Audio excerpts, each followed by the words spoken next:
மகனே இறைவா தூய ஆவி இறைவா உம்மை புகழ்கின்றோம். அன்புருவான இறைவா அகிலம் காக்கும் இறைவா அமைதி அருளும் இறைவா உம்மை போற்றுகின்றோம். நெஞ்சில் சுமக்கும் இறைவா நீதியில் நிறைவே இறைவா சுமை தாங்கியே இறைவா புகழ்ந்து போற்றி ஆராதிக்கின்றோம்.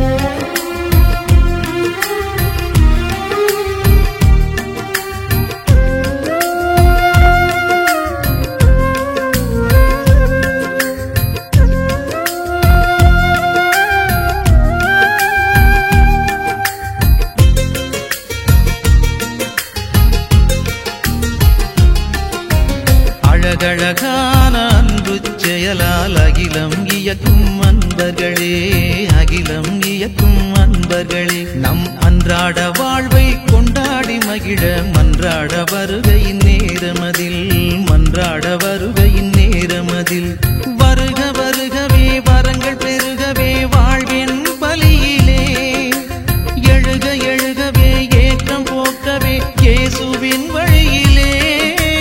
அழகழகான அன்பு செயலால் அகிலம் இயக்கும் அன்பர்களே, அகிலம் இயக்கும் அன்பர்களே.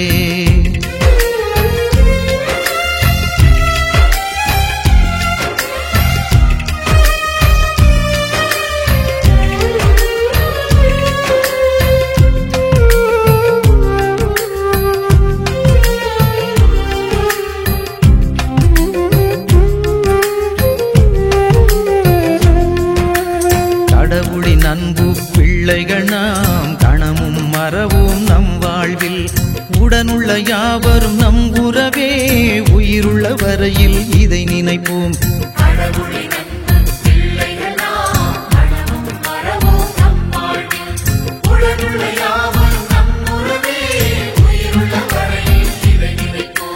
வாழ்வெனும் தேடலில் நல்லன செய்கையில் வாழ்விக்கும் இறைவனும் நம்முடன் இணைகிறார், நம்முடன் இணைகிறார், நம்முடன் இணைகிறார்.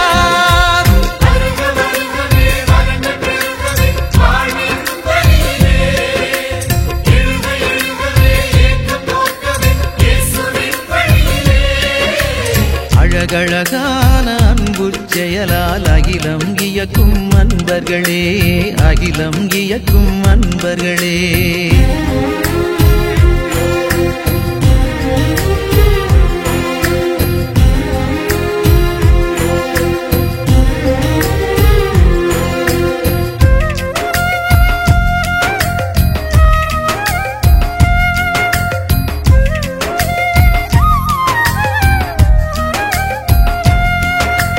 சாதியும் சமயமும் நமக்கில்லை, சமத்துவம் ஒன்றே நம் கொள்கை, நீதியும் நேயமும் நெஞ்சினிலே நிதமும் சுமந்தே சுடராவோம்.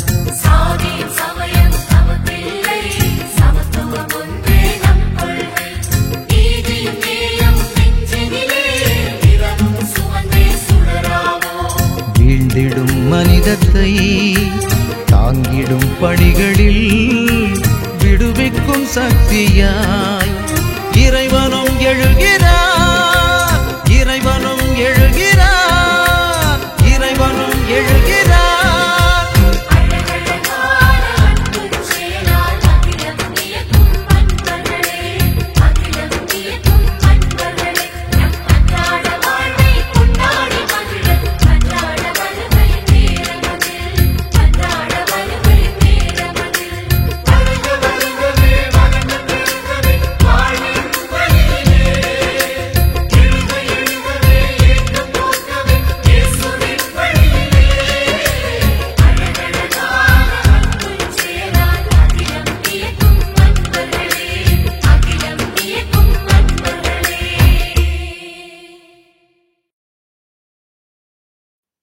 மார்க் எழுதிய நற்செய்தி அலகு 3 இறை சொற்றொடர்கள் 1 முதல் 6 முடிய.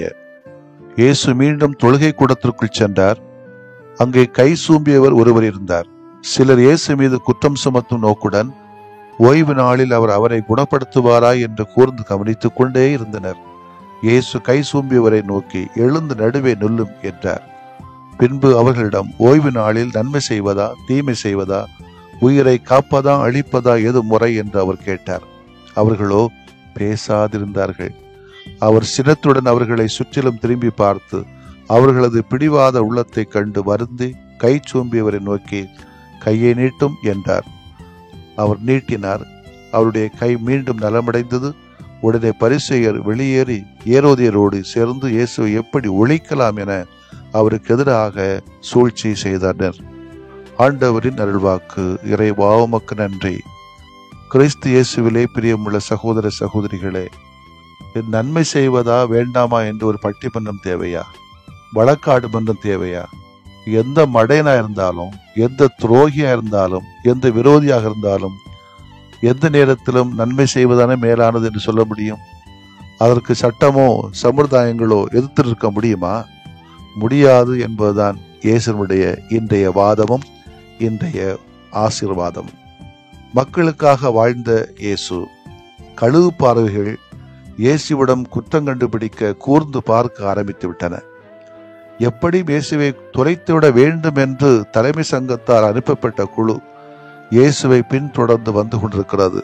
அதான் நம்ம ஒரு ஆளை நசிப்பிக்கணும்னு நினைச்சிட்டோம்னா அதுக்குன்னு வேணுமென்னே நம்ம ஒரு குழுவை போடுவோம். இல்லை என்றால் வேண்டுமென்றே குற்றச்சாட்டுகளை ஏற்படுத்திக் கொள்ளுவோம். இது சமூகத்திலும் சமயத்திலும் உள்ள ஒரு அசிங்கமான போக்குதான். அது இயேசுடைய காலத்திலும் இருந்தது. இயேசுவின் ஒவ்வொரு அசைவும் தீவிரமாக கவனிக்கப்படுகிறது.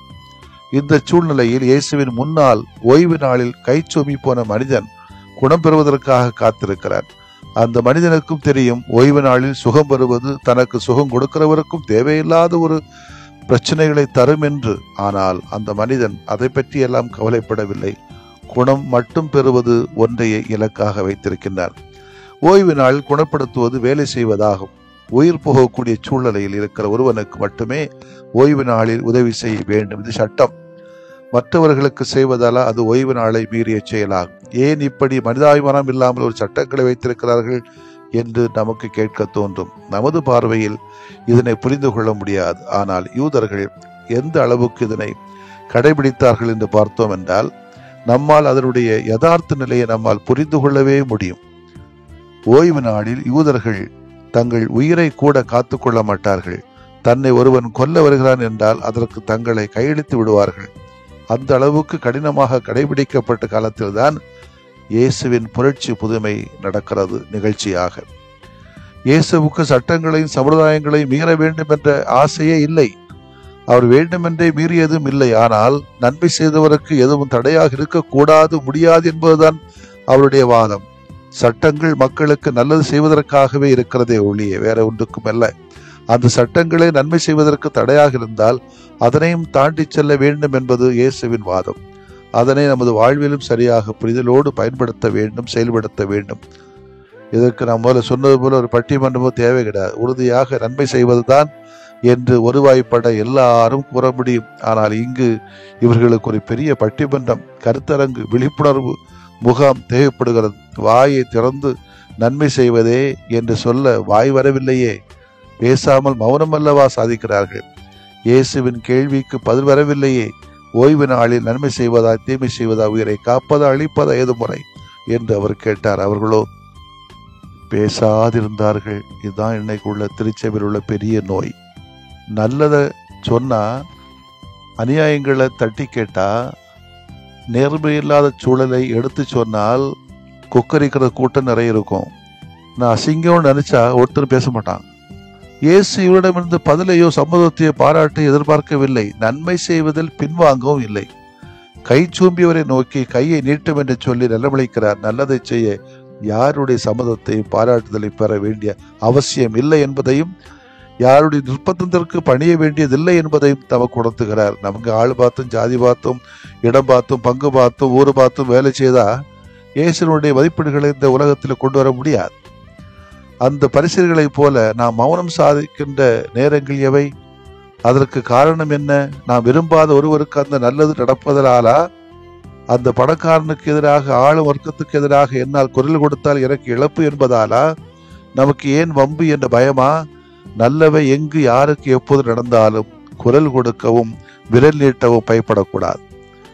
இயேசு மனித உணர்வுகள் அனைத்தையும் கொண்டிருந்தார், அது தெரியும் எல்லாருக்கும். பாவம் தவிர மற்ற அனைத்திலும் நம்மை போலதான் வாழ்ந்தார், அதுவும் தெரியும். அவர் இதயத்திலிருந்து கோபம் கொப்பளித்த ஒரு காட்சியைத்தான் இன்றைக்கு நாம் பார்க்கிறோம். மனித நேயத்தோடு பார்த்தால் கைச்சூம்பிய மனிதரை இயேசு குணப்படுத்த வேண்டும் என்று தொழுகை கூடத்தில் இருந்த மக்கள் இயேசுவிடம் விண்ணப்பித்திருக்க வேண்டுமானால் அதற்கு மாறாக அவர் ஓய்வு நாளில் குணப்படுத்துவாரா என்று குற்றம் காணும் மனநிலையில் அவரை கூர்ந்து கவனித்துக் கொண்டே இருந்தார்கள் நம்மளை போல. எனவேதான் அவர்களது கடின இதயத்தை, மனித நேயமற்ற அரக்க இதயத்தை, நன்மை செய்வதை கூட குறையாக பார்க்கிற நோய்த்தன்மை கொண்டவர்களை கண்ட பொழுது இயேசு சினம் கொண்டார்.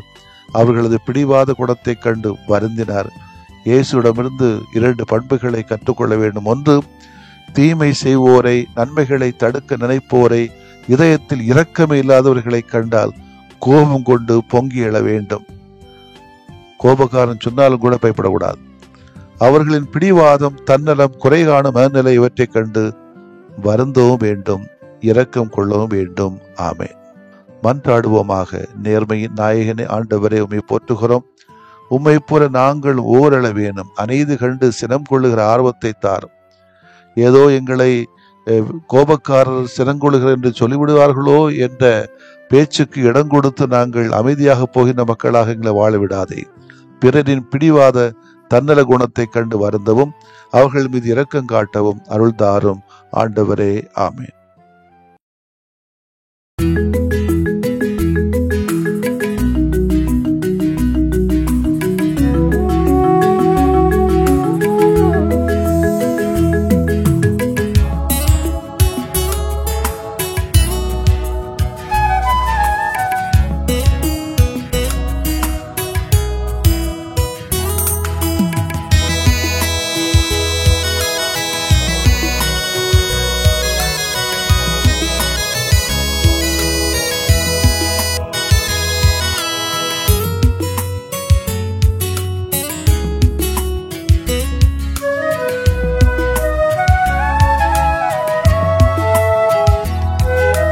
ஒரு வார்த்தை சொன்னாலே நலமாகுமே, மனம் இறங்கும் ஆண்டவரே.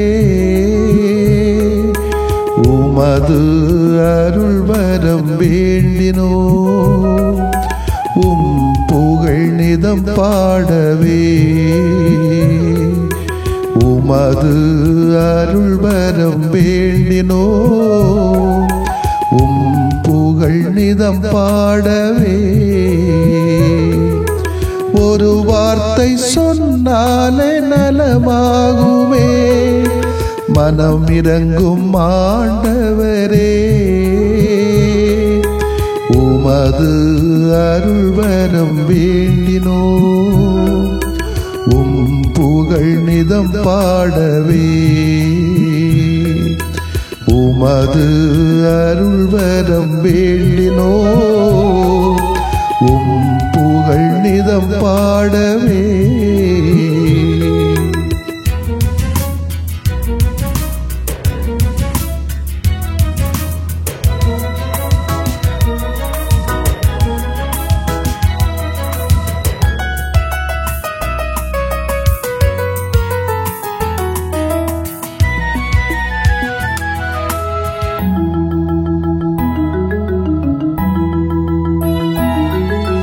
கொடும் நோயின் பிணி நீக்கி நலம் தாருமே, மனம் இறங்கும் ஆண்டவரே.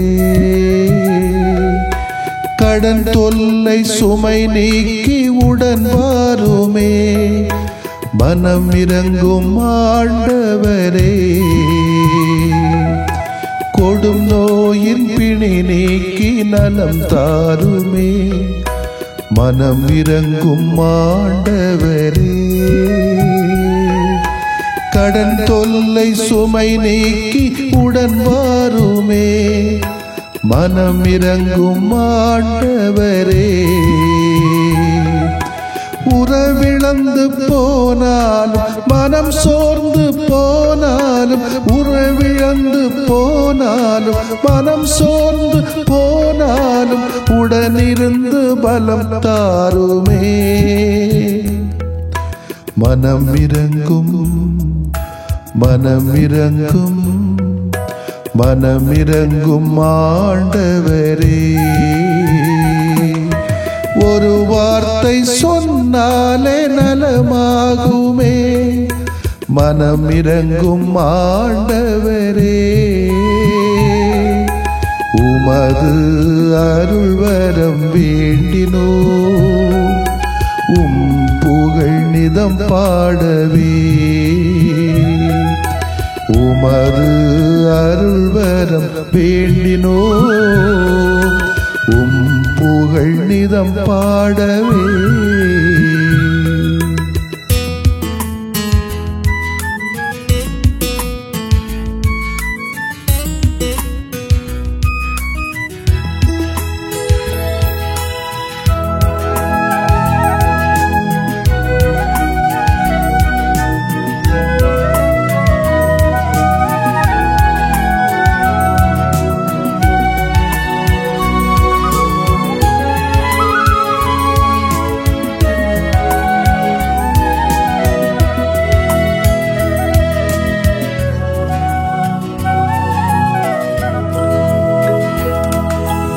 இருள் போக்கி இனி வாழ்வில் ஒளி தாருமே.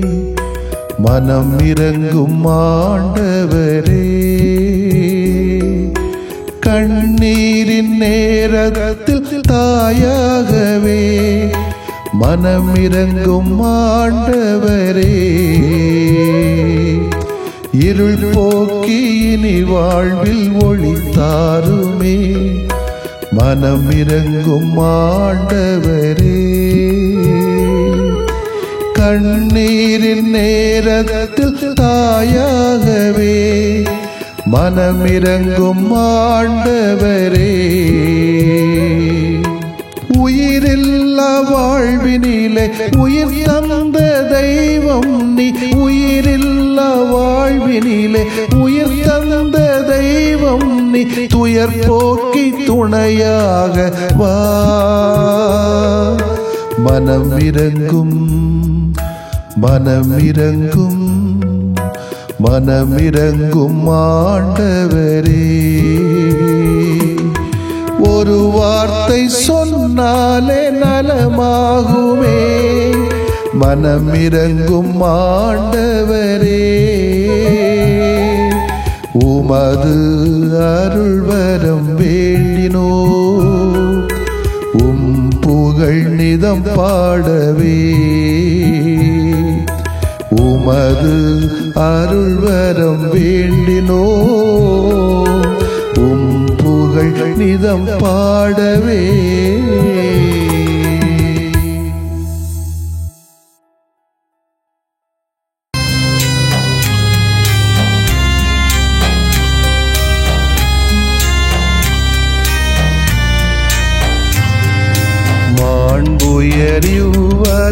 மாண்புயரிவருள்ளடையாளத்தை தாழ்ந்து பணிந்து ஆராதிப்போம்.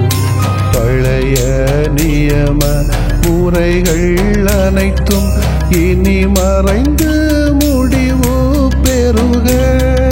புதிய நியம முறைகள் வருக.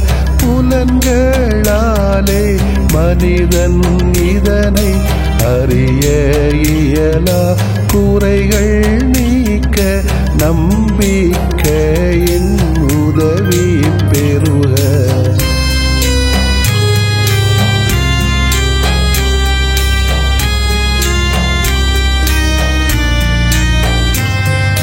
தந்தை அவர்க்கும் மகன் அவர்க்கும் புகழ்ச்சியோடு வெற்றியாக்கும். மீட்பின் பெருமை மாட்சிமையோடு வலிமை வாழ்த்து யாவுமாக.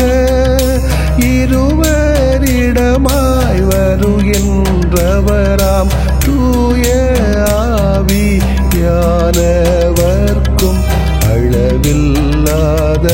சமப்புகழ்ச்சி என்றுமே உண்டாகுக. ஆமென். வானின்று அவர்களுக்கு அப்பமளித்தீரே, இனிமையெல்லாம் தன்னகத்தில் கொண்ட அப்பம் இதுவே. மன்றாடுவோமாக. இறைவா, இந்த வியப்புக்குரிய அல்வடையாளத்திலே உம்முடைய பாடுகளின் நினைவை எங்களுக்கு விட்டு சென்றீ. உம் திருவுடல் திருநத்தமாகியவற்றின் தூய மறைபொருளை வணங்கும் நாங்கள் உமது மீட்பின் பயனை இடைவிடாமல் துய்த்து உணர்ந்து மகிழ அருள்வீராக. தந்தையாகிய இறைவனோடும் தூய ஆவியாரின் ஒன்றிப்பில் இறைவனா என்றென்றும் வாழ்ந்து ஆட்சி செய்த உம்மை மன்றாடுகிறோம்.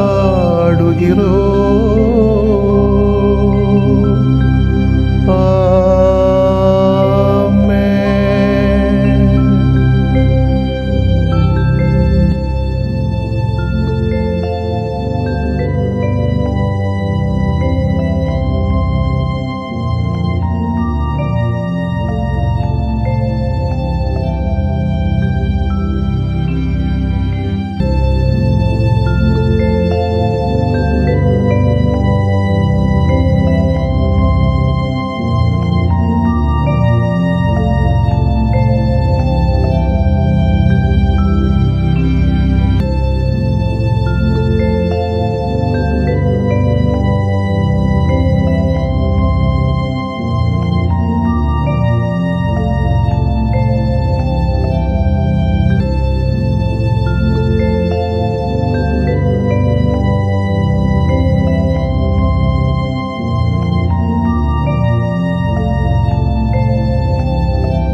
அநியாய தீர்ப்புக்குள்ளானவரேசு, அவரது நீதி கனவு அல்ல.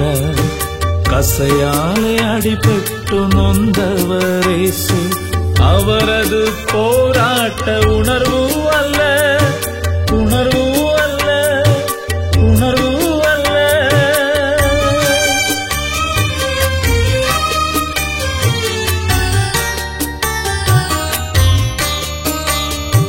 சித்திரவதையாலே சிதைவானாரேசு, அவரது சீரிய சிந்தனை அல்ல. வீதியிலே இழுத்து வரலானாரேசு, அவரது லட்சிய தெளிவு அல்ல, தெளிவு அல்ல, தெளிவு அல்ல.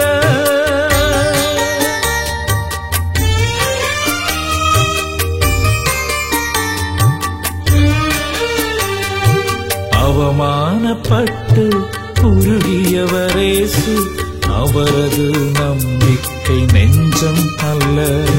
சிலுவையிலே அறையுண்டு இறந்தவரேசு, அவரது இறையாட்சி தேடல் அல்ல, தேடல் அல்ல, தேடல் அல்ல.